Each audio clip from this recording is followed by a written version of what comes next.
Plus on avance dans le temps, l'humanité perd ses repères. Plus on avance dans le temps, moins l'homme et la femme savent d'où ils viennent, qui ils sont et où ils vont. Et plus on avance dans le temps, la notion même d'homme et de femme et d'enfant perd tout son sens, car il n'y a plus de repères. On ne sait plus pourquoi on fait des enfants. Et quand on en fait, eh bien, on se débrouille avec. Mais c'est pourquoi il est important aujourd'hui de considérer le mot mariage. Que veut dire mariage? Et nous allons voir ensemble ce que signifie pour la foi catholique, le sacrement de mariage. Dieu a créé l'homme et la femme et ils ne feront qu'une seule chair. Alors lisons maintenant ensemble ce qu'il est écrit dans ce catéchisme du Concile de Trente. S'il est vrai que les prêtres ne doivent se proposer que le bonheur et la perfection des fidèles, leur vœu le plus ardent pour eux devrait être celui de l'apôtre Paul qui écrit aux Corinthiens : « Je voudrais que tous les hommes soient comme moi », c'est-à-dire, je voudrais les voir vivre toujours chastes. Il n'y a pas en effet de bonheur plus grand en ce monde que d'avoir l'âme tranquille, dégagée des soins et des soucis de ce monde, en paix du côté de la convoitise coupable, et uniquement occupé à la foi et à la méditation des choses qui concernent Dieu. Mais le même apôtre Paul écrit aussi dans sa lettre aux Corinthiens : « Chacun a reçu de Dieu un don particulier, l'un d'une manière et l'autre d'une autre. » D'ailleurs, le mariage possède des grâces et des biens tout célestes. Il est devenu l'un des 7 sacrements de l'Église catholique. Notre Seigneur voulut bien un jour honorer de sa présence la solennité des noces à Cana, lorsqu'il changea l'eau en vin. Et tous ces motifs nous prouvent suffisamment que les prêtres doivent instruire les fidèles sur cette matière, surtout en voyant saint Paul et le prince des apôtres, Pierre, consigner avec le plus grand soin, dans plusieurs passages de leurs écrits, ce qui a rapport non seulement à la dignité, mais encore au devoir du mariage. Inspirés tous deux par le Saint-Esprit, ils comprenaient très bien les immenses avantages qui rejailliraient sur la société chrétienne si les fidèles connaissaient et conservaient sans tâche la sainteté de cet état, donc l'état de mariage, comme aussi ils pouvaient prévoir combien l'ignorance et les fautes à cet égard seraient funestes à l'Église, c'est-à-dire seraient dommageables et attireraient sur elle les plus grandes calamités, c'est-à-dire les divorces, les remariages, les adultères, les enfants ballottés d'un père à une mère, les enfants de divorcés, etc. Mais voyons maintenant, qu'est-ce que, proprement dit, le mariage?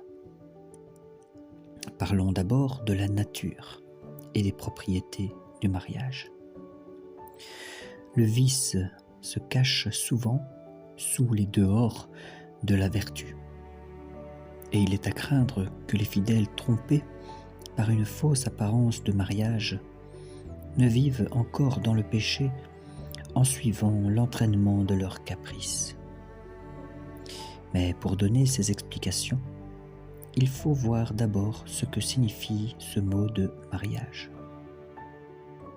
Le mariage s'appelle en latin matrimonium, du mot mater, qui veut dire mère, parce que la femme se marie surtout pour devenir mère, ou bien de ces deux mots, matrice ou menus, fonction de la mère, parce que en raison de la maternité, elle doit supporter les plus lourdes charges que lui imposent les enfants. C'est pour ça qu'on dit une alliance matrimoniale. Alors on l'appelle aussi dans le latin conjugium, c'est-à-dire union conjugale, d'un mot latin qui veut dire placer sous le joug. Donc vous voyez, conjugal, sous le joug, parce que le même joug lie entre la femme et le mari légitime. Vous voyez l'image de deux bœufs qui labourent la terre. Eh bien, pour être marchés ensemble, ils ont un joug, chacun sur leur cou, mais ce joug est attaché. Donc ils sont attachés l'un à l'autre. Et enfin, on nomme le mariage avec le mot nuptia, qui veut dire noces, qui signifie voiler, soit parce que les jeunes filles, en se mariant, se voilaient par modestie, comme dit saint Ambroise. C'est saint Ambroise qui a, je le rappelle, amené à la fois saint Augustin. Ou alors soit pour marquer par là l'obéissance et la soumission que la femme doit au mari. Et oui, il faut un ordre pour toute chose. Voici maintenant la définition ordinaire que les théologiens nous en donnent.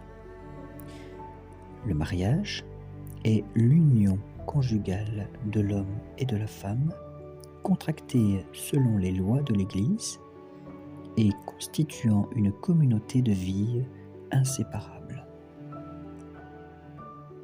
Pour bien comprendre toutes les parties de cette définition, il faut remarquer que si dans un mariage parfait, on trouve tout d'abord le consentement intérieur des personnes, puis un pacte ou une convention extérieure exprimée par des paroles, et bien ensuite, cette obligation est le lien qui naît de la convention, et enfin les rapports des époux qui achèvent le mariage.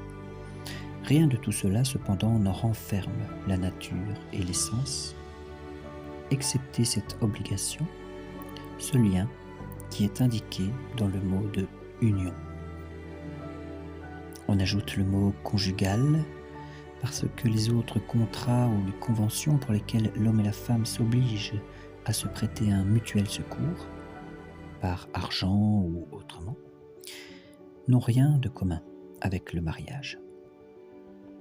Ces mots qui viennent ensuite, quand on dit contracter suivant les lois, ou bien entre personnes légitimes, eh bien ces mots-là nous montrent qu'il est des personnes à qui les lois interdisent absolument le mariage et par conséquent qui ne peuvent contracter validement de cette sorte d'union. Et celles qu'elles tenteraient seraient nulles. Ainsi, par exemple, le mariage ne peut être contracté légitimement ni validement entre deux personnes parentes au 4e degré, ni même entre celles qui n'auraient pas l'âge fixé par la loi de l'Église, et qui régissent la matière et que l'on doit toujours observer fidèlement. Enfin, nous avons dit que le mariage oblige l'homme et la femme à vivre dans une communauté inséparable, parce que le lien qu'il établit entre eux est absolument indissoluble. Nous verrons la suite dans la prochaine vidéo.